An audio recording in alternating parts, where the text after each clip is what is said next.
আপনাদের এখানে বাবুর্চি কে? বলেন। ভাই শোনেন, সব মালপত্র এই গ্যারেজের ভিতর ঢুকান, রান্না হবে গ্যারেজে। আর আপনার নাম কি? আমার নাম জানেন না, আমি পুরান ঢাকা হালকা বাবুর্চি।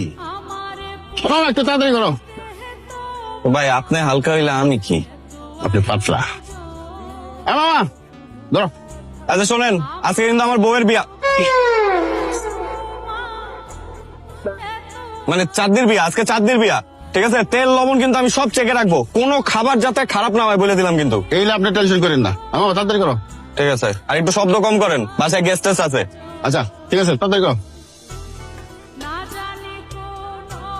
চেয়ারটা ডান পাশে রাখো। এদিকে আছি, এদিকে আছি। তেল লবণ চেক করবা? হ্যাঁ, তুমি তোমার বউয়ের বিয়েতে বাবুর্চির সাথে তেল লবণ চেক করবা? তোকে মাথা বুদ্ধি নাই? আমি আর কি করব? আবার বলে আমি কি করব? আবার বলে আমি কি করব? তোর মাথায় বুদ্ধি নাই? যা যাইয়া বল যে আমরা বিয়ে করছি। আমার তো ভয় লাগে, আমি তো আগেও চেষ্টা করছি, আমি পারি নাই তো, তুমি দেখো নাই? ভয় লাগে? তুই যদি বলতে না পারিস আমি তোরে ময়রা শেষ করে ফেলবো।